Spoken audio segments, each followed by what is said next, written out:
시편 1편 1절에서 6절 말씀. 우리가 두 개의 길이라는 제목으로 우리 말씀의 은혜를 같이 나누겠습니다. 우리 오늘 본문 말씀 시편 1편입니다. 오늘부터 우리 시편 말씀을 묵상하게 되는데 우리 짧은 말씀이니까 우리 다시 한번 시편 1편 1절부터 6절까지 저 여러분들이 함께 같이 처음부터 읽도록 하겠습니다. 시작. 복 있는 사람은 악인들의 꾀를 따르지 아니하며 죄인들의 길에 서지 아니하며 오만한 자들의 자리에 앉지 아니하고 오직 여호와의 율법을 즐거워하여 그의 율법을 주야로 묵상하는도다. 그는 시냇가에 심은 나무가 철을 따라 열매를 맺으며 그 잎사귀가 마르지 아니함 같으니 그가 하는 모든 일이 다 형통하리로다. 악인들은 그렇지 아니하며 오직 바람에 나는 겨와 같도다. 그러므로 악인들은 심판을 견디지 못하며 죄인들이 의인들의 모임에 들지 못하리로다. 무릇 의인들의 길은 여호와께서 인정하시나 악인들의 길은 망하리로다. 아멘. 자, 여러분, 우리가 5월에 월삭 새벽 기도회로 우리가 교회에서 함께 모여서 이렇게 하나님 앞에 시간을 드릴 수 있어서 너무나도 기쁘고 감사하게 생각합니다. 우리가 또 위생과 안전상 우리가 성찬식은 생략했지만은 그래도 우리가 다음 달에는 또 성찬식도 같이 할 수 있기를 우리가 소망해 봅니다. 여러분, 공자는 논어에서 조문도 석가사의라는 말을 했습니다. 이게 무슨 얘기입니까? 아침에 도를 깨우친다면 저녁에 죽어도 좋다라는 그런 얘기입니다. 그러면 도는 길 도자를 쓰죠. 도는 길이고 사물의 이치를 의미하고 변하지 않는 그런 진리를 말합니다.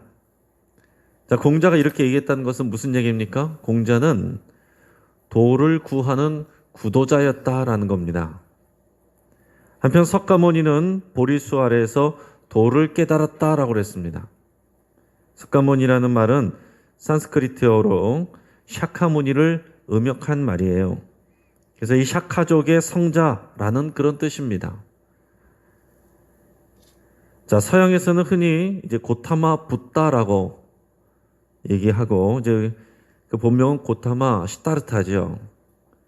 이 고타마가 이제 본명이고 붓다라는 말은 깨달은 자라는 뜻입니다. 깨달은 자, 도를 깨달았다라는 거예요.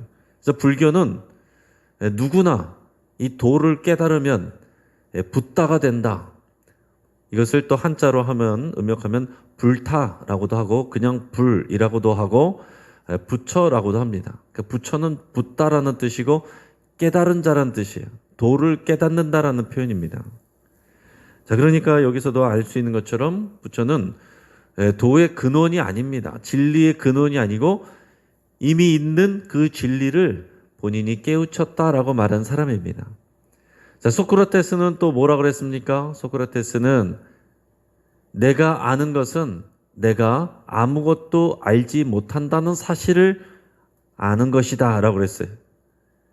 그러니까 내가 많은 것을 깨달으면 깨달을수록 내가 무지하구나, 이것을 깨달았다는 것입니다. 그래서 사람들이 내가 뭘 안다라고 나의 지식을 아는 것을 말하면 소크라테스는 뭐라고 그랬습니까?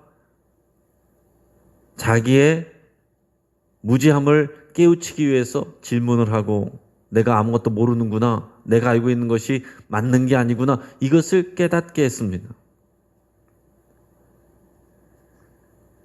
반면에 예수님은 뭐라고 그러셨습니까? 예수님은 도를 구하는 구도자가 아닙니다. 진리를 찾는 분이 아니에요. 진리를 깨닫는 분이 아닙니다. 예수님은 그 출처이고 근원이십니다. 그래서 예수님은 뭐라고 그랬습니까? 요한복음 14장 6절에서 내가 길이요 진리요 생명이니 나로 말미암지 않고는 아버지께로 올 자가 아무도 없느니라 그랬습니다. 남들은 다 도를 구한다, 도를 깨닫는다, 도를 찾는다, 나는 도를 모른다 그랬는데 예수님은 내가 그 길이다, 내가 그 도다, 내가 진리다, 이렇게 분명히 말씀했어요. 여러분, 예수님은 진리이시든지 아니면은 희대의 사기꾼이든지 둘 중에 하나일 뿐입니다. 중간은 없는 거예요. 하나님의 아들이신데 진리는 아니다. 이건 말이 되지 않는 것입니다. 하나님의 아들이심을 인정한다면 그분이 진리이신 거예요. 그러면 그분이 하신 말씀이 사실이고 변하지 않는 이 세상의 이치인 것입니다.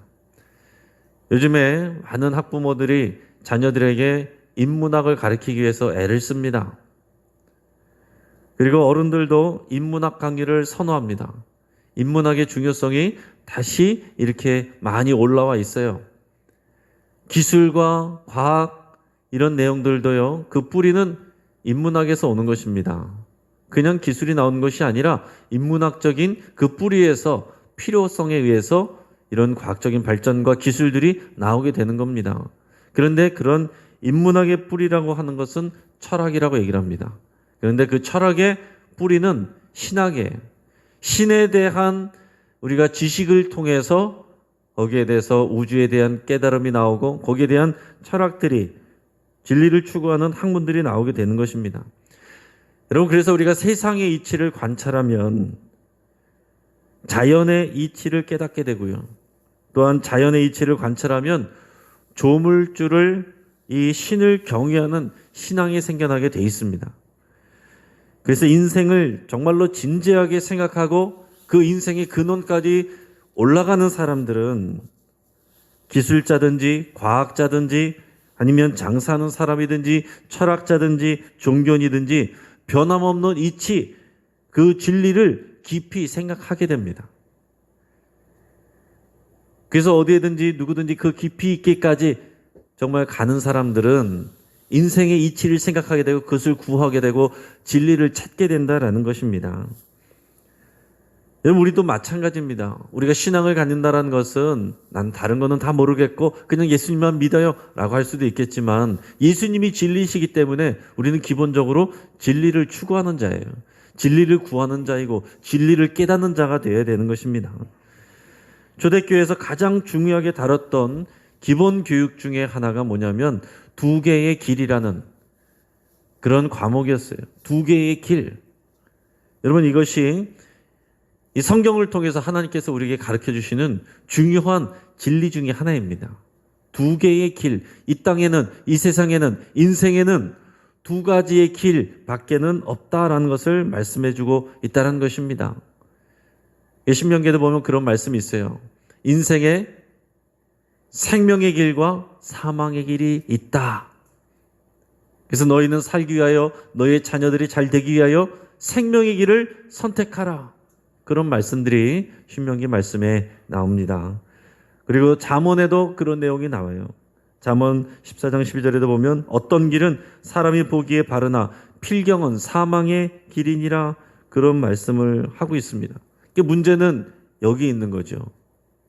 그러나 우리가 살아가는 데 있어서는 그 길이 반대로 보일 때가 많다는 것입니다.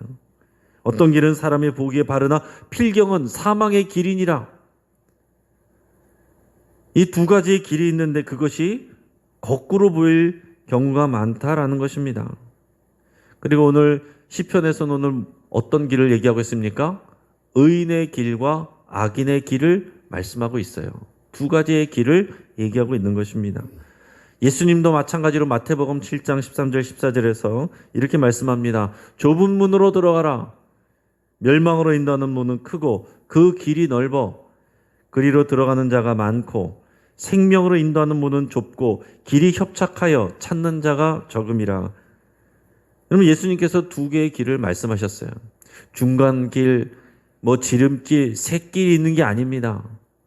내가 가는 길은 두 가지 중에 하나인 거예요. 우리가 이것을 잘 생각해야 됩니다. 이 사람이 착한가 못된가, 이거보다 중요한 것은 뭐냐면은 내가 아무리 착하고 성품이 좋아도 사망의 길로 가고 있으면 그 사람은 죽는 겁니다. 멸망하는 겁니다. 이 사람이 조금 고집도 세고 말도 잘 못 듣고 잘 깨닫지 못하고 그래도 그 사람이 생명의 길을 가고 있으면 그 사람이 사는 거예요. 이것을 사람들은 거꾸로 생각할 수 있어요. 야, 저런 사람이 어떻게 천국 가냐? 저런 사람이 어떻게 지옥 가냐? 그것은 사람의 생각이고 사람의 판단이지, 중요한 것은 하나님께서 이 진리를 우리에게 가르쳐 주셨다는 것입니다. 우리는 생명의 길, 사망의 길, 둘 중에 하나만 가고 있는 것이고, 우리가 의인이라고 한다면 생명의 길을 가는 것이고, 악인은 사망의 길을 간다. 이것을 분명하게 말씀하고 있습니다. 우리 오늘 시편 1편을 통해서 이제 시편 말씀을 앞으로 묵상하게 되는데, 여러분 시편 1편은 시편 전체의 주제를 다루고 있습니다. 여기에는 행복한 삶이 어떤 것인가, 또 의인은 어떤 사람이고 악인은 어떤 사람인가, 이 두 개의 길, 의인의 길과 악인의 길은 어떤 것인가, 이런 것들을 다루고 있습니다. 그래서 시편의 전반적인 내용들, 그리고 성경의 전체적인 내용들도 이 두 개의 길에 대해서 다루고 있다라는 것을 여러분 꼭 기억하실 수 있기를 바랍니다. 성경이 분명히 가르쳐주고 있는 여기에서 우리가 진리를 구해야 돼요. 그러지 않고 진리를 찾아 헤매고 방황하는 사람들, 나름대로 깨달았다는 거기에 머물러서는 우리가 안 되는 것입니다. 오늘 1절에서 복 있는 사람, 이렇게 시작하고 있어요. 복 있는 사람이 어떤 사람인가? 여기서의 복은 히브리어 아슈레인데, 이 아슈레라는 말은 일반적으로 우리가 흔히 생각하는 그런 행복이라는 의미와 가깝습니다. 자, 그런데 오늘 시편 2편에서 말한 것은 행복이 뭔가, 그리고 흔히 우리가 관심 갖고 있는 행복의 조건은 뭔가, 이것을 말하고 있지 않습니다. 행복한 사람은 어떠한가? 라는 것에 대해서 말씀하고 있어요. 그러니까 우리의 관심을 여기다가 여러분 초점을 맞추셔야 됩니다. 행복한 사람의, 그런 삶에 살아가는 사람은 어떠한가? 그 어떠한 상태, 또 어떠한 것이 우리가 정말 행복을 추구하는 것인가? 진정한 행복이 무엇인가? 여기에 대해서 말하고 있다는 것입니다. 여기서 말하는 것은 뭐냐면, 진정한 행복, 이것은 조건에 있지 않고 상황에 있지 않다. 여러분, 많은 사람들은 행복이 조건과 상황에서 온다라고 믿습니다. 그렇기 때문에 나의 조건을 개선하기 위해서, 나의 상황을 더 좋게 하기 위해서 애쓰고 수고하고 노력하는 거예요. 그러다가 조건과 상황은, 이것은 수시로 변하는 것이기 때문에 나의 조건이 불리해지면 불행해하고, 조건이 좋아지면 행복해하고, 그것이 행복이고 그것이 인생인 줄 알고 달려가는 사람들이 너무나도 많다라는 것입니다. 근데 조건과 상황은 또 상대적이잖아요.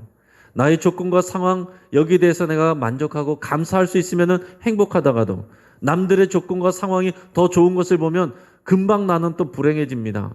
그거는 행복이 아니고 성경이 말하는 그런 진짜 아슈레, 진짜 행복이 아닌 것입니다. 그렇게 변화되는 것은 참 행복이 아닌 것이죠. 변하지 않는 그것이어야 된다는 것입니다. 그래서 진정한 이 아슈레, 진정한 복은 우리 내면에서부터 오는 것이고, 내면에서 만들어내는 것이 아니라 우리 내면에서 오는, 이것은 하나님에게서 오는 것이어야 된다는 것을 말씀하고 있어요. 하나님께서 주셔서 또 우리 내면에서부터 차오르는 그 어떠한 것이 진정한 아슈레이다라는 것을 말하고 있다는 것입니다. 여러분, 우리의 건강도 좋아졌다가 나빠졌다가 합니다. 우리가 알아야 될 것은 예수님 믿는다고 예수님 믿지 않는 사람보다 반드시 건강하지 않을 수도 있다는 것. 여러분, 그것을 꼭 생각을 해야 됩니다. 어떻게 예수님 믿는데, 내가 교회를 다니는데, 내가 새벽기도도 나왔는데, 남들은 다 놀러갈 때 나는 월삭기도도 나왔는데 그 사람은 건강하고 나는 건강하지 못한가? 이런 시험에 빠지면 안 된다는 거예요. 진정한 아슈레는 우리의 조건과 상황에 있지 않다는 것입니다. 우리의 외모도 변할 수 있어요. 우리 신앙생활 열심히 하고 교회 와서 열심히 봉사한 분들보다 교회 안 다니고 성형외과 가서 시술한 사람이 더 젊어 보일 수도 있는 겁니다. 여러분, 거기에 시험 들지 마시기를 바랍니다. 사회적 위치도 마찬가지고요. 사람들의 인정도 얼마든지 변할 수가 있는 거예요. 그것을 우리의 삶의 행복의 기준으로 삼으면 우리는 시험에 들고 넘어지게 되어 있습니다. 오늘 성경에서는 행복한 사람을 뭐라고 표현하느냐? 의인이라고 표현합니다. 의인이라고 표현하는데, 그 의인의 의미는요, 하나님과의 올바른 관계를 맺는 사람이 의인입니다. 그것이 성경에서 말하는 의예요. 우리가 의로운 일, 착한 일, 선한 일을 하는 것도 의이지만 그것은 의의 일부적인 단편적인 성격이고, 진정한 의는 하나님과의 올바른 관계에서 오는 것입니다. 여러분 이것을 잘 기억하셔야 돼요. 시편 1편이 그것을 말씀하고 있는 거예요. 하나님과의 올바른 관계가 돼 있지 않고 깨져 있는데 내가 선한 일을 많이 하고서는 내가 의롭다라고 생각하는 거, 여러분 이것이 오해입니다. 이 오해를 잘 모르는 사람들이 자기 의에 빠져서 이 하나님의 의를 받지를 못하는 거예요. 성경이 말하는 하나님의 의는 하나님과 올바른 관계고, 하나님의 올바른 관계는 깨져 있던 그 관계가 예수 그리스도를 통해서 하나님의 의를 우리가 받게 되는 것입니다. 그래서 올바른 하나님과의 관계로 돌아가게 되는 게 하나님의 의예요. 이 의가 있어야 하나님 나라에 갈 수가 있는 것입니다. 근데 이거를 모르고 나의 의로움, 나의 열심히 생활한 것들, 내가 자수성가한 것들로 인해서 하나님의 의를 받지 못하는 사람들이 너무나도 많이 있는 것입니다. 그리고 많은 책들을 읽고 나는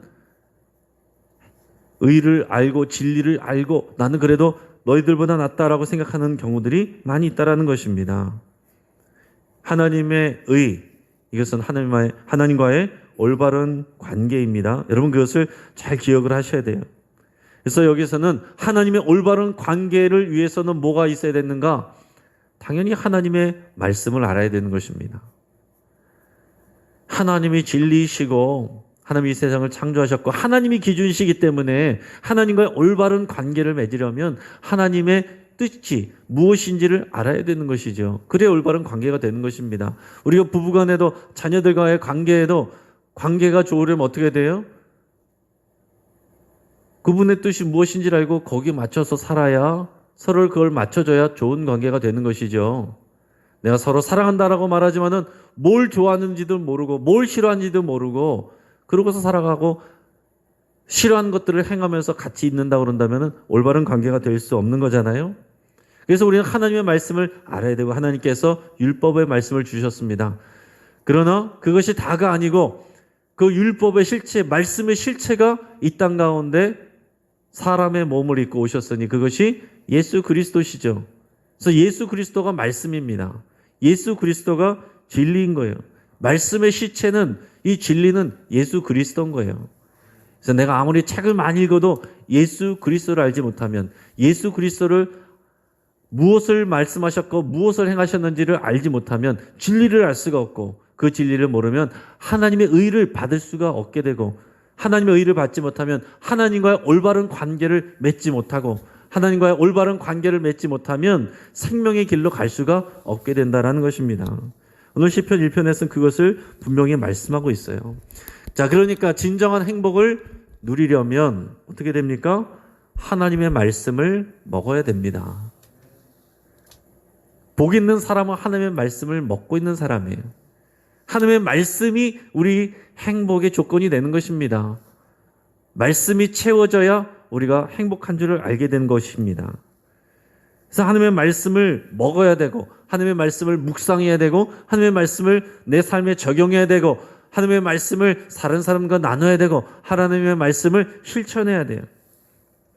그래서 내 안에 말씀이 없으면 어떻게 됩니까? 내 안에 말씀이 없으면 1절에서처럼 악인의 꾀로 차게 되는 것입니다. 죄인의 길을 따라가게 되는 것입니다. 오만한 자들의 자리에 앉으려고, 나도 거기에 어떻게든 그 자리에 끼려고, 그 자리를 부러워하고 이런 삶을 살게 된다라는 것입니다. 여러분, 우리의 주제가 뭡니까? 말씀으로 살아나는 교회. 말씀으로 어떻게 말씀으로 살아납니까? 말씀이 내 안에 들어와서 내 안에 있던 세상적인 꾀가 나가야 돼요. 그 대신 하나님의 말씀이 채워줘야 됩니다. 내가 세상 살아가는 것은 세상의 꾀로 살아가면서 그냥 말씀을 많이 한다고 해서 내가 살 수 있는 게 아니다라는 것입니다. 하나님의 말씀이 내 안에 없으면 어떻게 됩니까? 다른 사람들의 말에 휘둘리게 돼 있어요. 다른 사람들이 뭐라고 말하면 그 말에, 다른 사람들의 말에 내 삶이 흔들린다라는 거예요. 다른 사람들의 말에 그 한마디에 내가 올라갔다 내려갔다 출렁거리면 아직 내 안에 말씀이 무게중심을 잡지 못하고 있는 것입니다. 내 안에 말씀이 무게중심을 잡고 있으면요, 다른 사람들이 뭐라 그러든지 나는 내 갈 길을 가고 하나님의 의를 추구하면서 가게 되는 것입니다. 여러분들의 삶을 돌이켜 보시길 바라요. 뉴스에서 뭐라고 말하고, 다른 사람들이 뭐라고 말하고 그 한마디에 내 삶이 출렁거리는지 흔들거리는지, 아니면은 말씀이 내 안에 있어서 누가 봐도 흔들릴 만한 상황 가운데서도 내 삶의 무게가, 내 삶의 추가 말씀이어서 그 묵직한 말씀의 추가 있어서 흔들리지 않는 내 삶인지 돌이켜보시길 바랍니다. 그러면 교회 와서도 마찬가지예요. 교회 안에서 얼마나 사람들이 말이 많이 있습니까? 각자 입이 있으니까 다 말하는 거 아니에요. 그 입을 어떻게 다 막을 수가 있겠어요. 다 이렇게 평상시에도 이렇게 마스크를 씌우고 말을 못하게 한다면 모를까? 교회 와서 다 말을 하는데 그걸 어떻게 막을 수가 있습니까? 저마다 생각하고 저마다 말하는데 그것을 막을 수는 없어요. 우리가 조절할 수 있는 것은 우리의 마음입니다. 다른 사람들의 입에 자크를 채우는 것이 아니라, 마스크를 씌우는 것이 아니라 내 마음에 말씀을 채워야 되는 것입니다. 그게 없으면 교회를 다녀도 다른 사람들이 뭐라고 하면 내가 금방 시험에 들어요.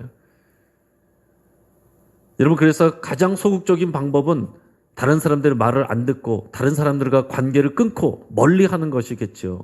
그래서 교회를 다니는데 사람들과 관계는 하지 않고 섞이지는 않고 사람들을 멀리하는 일들이 있고, 나와 친한 사람, 나에게 좋은 말을 해주는 사람과만 가까이 하는 경우가 있을 수가 있는 것입니다. 그러나 그것은 올바르지 않습니다. 올해 지난주에 복음은 경계선을 넘어간다고 했습니다. 모든 막힌 담을 예수님이 허물으셨어요. 그런데 다른 사람들 말들 때문에 가까이 가지 못해요. 다른 사람들 안에 있는 가시 때문에 가까이 가지 못합니다. 그러나 말씀이 우리 안에 들어오게 되면, 말씀이 우리 삶의 중심이 되면 다른 사람들의 말과 오해 또 판단, 그런 것에 휘둘리지 않는다라는 것입니다. 그래서 여러분, 내가 말씀을 많이 아는 것 같아도 지금 내가 다른 사람들의 말에 쉽게 흔들린다면, 세상의 뉴스와 지식에 쉽게 흔들린다면 말씀이 내 안에 충분히 있지 않는 것입니다. 말씀 안에 여러분 거하시고 말씀이 내 안에 충만하셔서, 그래서 세상의 여러 가지 꾀들이 내 안에 있지 않도록 그렇게 하실 수 있기를 주의 이름으로 축복합니다. 그래서 가장 소극적인 방법은 그런 말들을 무시하는 거겠지만, 여기서처럼 악인들의 꾀를 따르지 않고 죄인들의 길에 서지 않고 오만한 자들의 자리에 앉지 않는 것이 소극적인 방법이지만, 적극적인 방법은 뭡니까? 하나님의 말씀을 먹는 거예요. 여기서는 하나님의 말씀을 주의하러 묵상한다 그랬는데, 묵상하는 방법은 유대인들은 어떻게 하냐면 외우는 겁니다. 여기서의 말씀은 히브리어로 보면 토라입니다. 토라는 실제적으로는 모세 오경을 말하는 것이고 율법을 말하는 것이에요. 그래서 이 사람들은, 유대인들은 토라를 그냥 어릴 적부터 달달달달 외워요. 늘 외웁니다. 그러니까 아침이나 낮이나 그것을 줄줄줄줄 외워서 중얼중얼 하는 거예요. 그것을 여기서 묵상이라고 얘기를 하는 것입니다. 여러분, 오늘 새벽 기도 때 오늘 이 말씀을 듣고 그러고 나왔을 때는 싹 잊어버리면은 묵상하는 게 아니에요.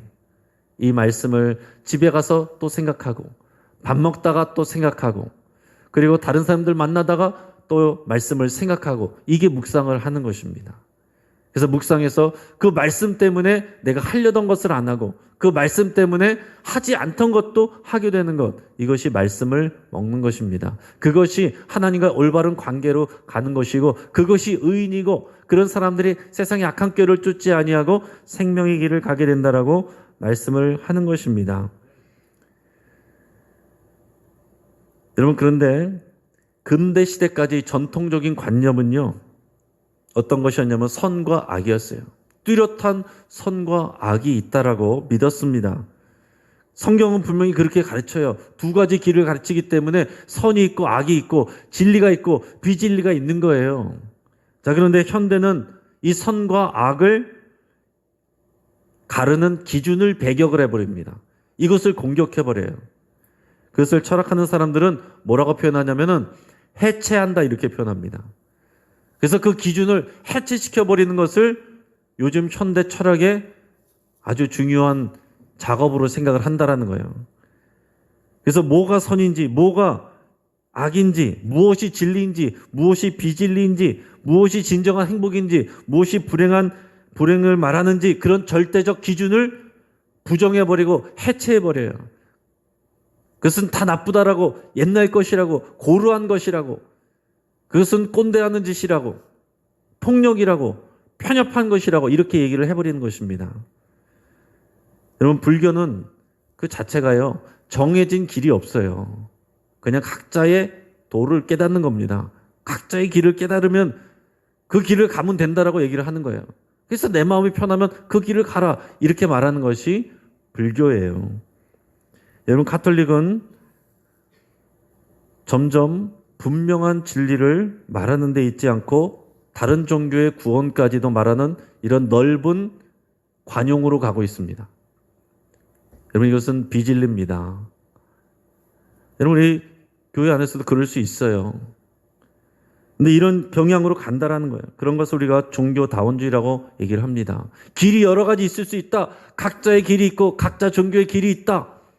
이것을 종교다원주의라고 얘기하고 요즘에 이런 흐름에 맞다라는 것입니다. 이렇게 얘기하면은 사람들이 볼 때는 대인배다 이렇게 얘기하지만은 예수님은 뭐라고 얘기했습니까? 나는 길이요 진리요 생명이니 나로 말미암지 않고는 아버지께로 올 자가 없느니라. 그 길이 이거밖에 없다라고 얘기해서 우리는 예수님을 믿으면 길이 하나다라고 얘기를 할 수밖에 없다라는 거예요. 그러면은 이 세상에서 지금과 같이 이렇게 다원주의로 가고 여러 가지 길이 있고 각자 원하는 길을 가면 된다라고 말하는 이 세상에서 우리는 편협한 사람이 될 수밖에 없고, 그리고 속 좁은 사람이 될 수밖에 없게 되는 것입니다. 여러분, 그것을 각오를 하셔야 돼요. 물론 우리가 귀를 열고 좀 여유 있어야 돼요. 너그러워야 됩니다. 진리가 아닌 것에 대해서는 우리가 얼마든지 자유로워져야 돼요. 진리가 아닌 것 같고 뭐 교회 카펫을 무슨 색으로 하느냐, 피아노를 여기다 놓느냐 저기다 놓느냐, 이런 걸 가지고 싸우고 그러면 안 되겠죠. 그러나 진리의 문제에 대해서는 피 흘리기까지 싸워야 되는 시대에 우리가 살고 있습니다. 세상은 각자 옳다고 생각하는 그 길로 가면 된다, 정답은 없다, 이것을 계속해서 말하고 있어요. 이것을 문학이나 철학이나 여러분 세상의 어떤 것을 통해서든지 다 그렇게 얘기를 하고 있습니다. 여러분, 이런 세상을 살아가면서 우리가 꼭 기억해야 되는 것은 이것입니다. 오늘 5절에서 말씀하는 것과 같이 심판이 있다라는 거예요. 하나님이 이것을 분명히 말씀하고 있습니다. 두 가지 길이 있으면 각자 길로 가면 되는 것이 아니라 심판이 있다라는 것입니다. 생명의 길로 가는 사람, 그 사람만이 살고 심판 후에 사망의 길로 가는 사람, 그 악인은 반드시 멸망하게 된다는 것을 하나님이 말씀하고 있는 것입니다. 그래서 하나님과 올바른 관계를 맺는 의인은 하나님이 생명나무처럼 만드시고, 하나님과 올바른 관계를 맺지 않는 사람은 겨와 같이 바람에 날려버리신다. 이게 하나님의 심판입니다. 여러분, 이것을 우리가 우리 마음에 새기지 아니하면 세상의 말에 휩쓸려 가게 돼 있습니다. 사람들의 말에 춤추게 돼 있어요. 여러분, 겨와 같이 되지 말고 쭉정이 같이 되지 말고 속이 꽉 찬 하나님의 말씀과 진리로 꽉 찬 생명나무 되시기를 축복합니다. 생명나무는 조건과 상황이 중요한 것이 아니라 우리의 뿌리가 그 은혜의 강물에 닿아 있는지 안 닿아 있는지, 그게 중요한 거예요. 여러분, 지금 우리가 똑같이 교회를 다니고 있어도 어떤 분은 우리의 뿌리가, 우리 마음과 정신의 뿌리가 하나님의 말씀의 은혜의 강에 닿아 있는 사람이 있고 닿아 있지 않는 사람이 있을 수 있는 겁니다. 그래서 여러분 잘 보셔야 되고, 우리의 말씀의 그 은혜의 강에 우리 삶의 뿌리가 다 있어야 돼요. 그것이 우리가 말씀으로 살아나는 교회여야 되고, 나 혼자 할 수가 없기 때문에 서로 독려하고 서로 말씀을 먹도록 말씀으로 격려해 주는 거, 이게 공동체인 거예요. 우리가 이것이 부족하기 때문에 이 공동체를, 말씀의 공동체를 세워가려는 것이 금년의 목표입니다. 자, 그런데 지금 코로나 사태가 와서 우리 어떻게 되고 있어요? 같이 모이지를 못하고 있어요. 그러나 여러분, 우리가 나누는 것은 온라인을 통해서도 말씀으로 나눌 수 있어요. 그게 공동체입니다. 몸으로 떨어져 있어도 지금은 이 네트워킹 해서 여러분 얼마든지 전화로 하시든지 문자로 하시든지 말씀을 가지고 서로 격려하실 수 있습니다. 그래서 그것을 위해서 우리가 말씀을 새벽에 우리 성도님들에게 카톡으로 또 보내드리는 거 아니겠어요? 그 말씀으로 서로 격려하는 겁니다. 그럼 여러분 구역들끼리, 구역 안에서 서로 그 말씀 읽었느냐, 그 말씀 가지고 서로 격려해주고 축복해주고, 그 일을 하는 게 공동체가 되어서 말씀으로 살아나는 방법입니다. 그런데 교회 안에서 나는 사람들하고도 관계도 끊고 말도 섞지 않으면 이런 말씀의 공동체가 될 수가 없는 거예요. 그래서 말씀으로 살아난다는 것에는 오늘 이 하나님의 말씀을 묵상하는 것과 이 공동체의 의미가 같이 담겨 있는 것입니다. 사랑하는 여러분, 5월은 가정의 달입니다. 돌아오는 주일은 우리가 어린이 주일이에요. 그러나 우리가 접촉할 수가 없기 때문에 드라이브 스루 부모님들이 차에 타고 오면은 교회 앞에서 선물도 주고 같이 인사도 하는 그런 시간을 가질 겁니다. 여러분, 선물을 주는 거 우리가 해야 되지만 더 중요한 것은 진리를 줘야 됩니다. 우리 자녀들이 어떤 것을 가져서도 살아갈 수가 없지만 진리를 받을 때에 우리 자녀들이 이 미혹된 세상을 이겨나갈 수가 있고 살아갈 수가 있고, 중요한 것은 이 자녀들이 생명의 길을 가는 것이 중요한 것입니다.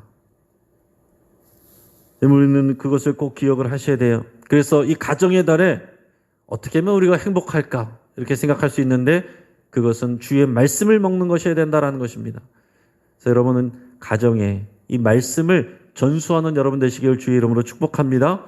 이 말씀을 여러분들이 만나는 모든 사람들, 구역원들과 또 여러분 주변에서 삶의 자리에서 만나는 사람들과 반드시 말씀의 의미를 나누고 그것으로 격려하는 여러분 되시기를 주의 이름으로 축복합니다. 이것이 없으면 성도들도 세상 사람들과 똑같이 별 탈 없이 지내는 평안함이 행복이라고 착각하면서 그것을 위해서 악한 꾀를 쫓고 죄인들의 길을 가고 오만한 자들의 자리를 탐내고 그 자리에 앉지 못하면 그것을 부러워하고 그것 때문에 또 불행하게 여기는 그런 삶을 우리도 따라갈 수가 있게 되는 것입니다. 사랑하는 여러분, 진정한 행복을 추구하시기를 바랍니다. 하나님의 말씀을 통해 하나님과의 올바른 관계를 맺기를 바랍니다. 반드시 생명의 길을 선택하시기를 바라고, 그리고 이것을 가족들과 자녀들 만나는 사람들에게 전달하는 저와 여러분들의 삶이 되시기를 주의 이름으로 축복합니다. 이 시간 같이 한번 기도하겠습니다. 여러분, 우리가 기도할 때 나와 우리 가족들이 복 있는 사람, 진정한 행복한 사람, 생명의 길을 가도록 위해서 여러분 같이 기도하겠습니다. 여러분, 진정한 행복은 하나님에게서 오는 것임을 여러분 꼭 기억하시고 온전한 하나님과의 관계를 내가 맺어가기를 여러분 그렇게 결단하시고 기도하시길 바랍니다. 자녀들의 믿음의 길을 갈 수 있도록 여러분 기도하시고 여러분의 가족들을 위해서 기도하십시오.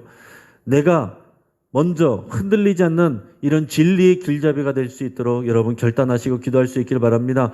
내 믿지 않는 가족들이, 내 자녀들이 우리들을 바라보면서 정말 저 길을 내가 따라가고 싶다, 그런 내가 신앙의 롤 모델이 되어야 됩니다. 나는 엄마처럼 살고 싶지 않아요. 아빠처럼 살고 싶지 않아요. 엄마 아빠가 다니는 그런 모습으로 그 길을 내가 따라가고 싶지 않습니다. 이런 말을 들어선 되지 않습니다. 내가 정말 신앙에 따라오고 싶은 삶의 롤 모델이 되겠습니다. 여러분 그렇게 결단하시길 바랍니다.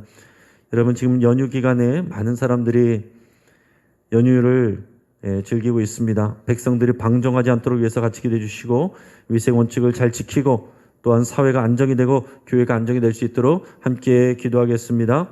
우리 돌아오는 첫째 주일에, 올 첫째 주일 어린이 주일에 드레브스루 행사를 하는데 이 행사를 통해서 단지 그냥 선물 주고받고 끝나는 것이 아니라 우리가 성도들을 서로 격려하고 그리고 말씀 안에서 우리가 함께 세워져가는 교회 공동체로 세워져갈 수 있도록 위해서 함께 기도할 수 있기를 원합니다. 또 여러분들의 여러 가지 기도 제목을 가지고 함께 이 시간에 주여 한번 간절히 부르짖고 합심해서 함께 기도하겠습니다.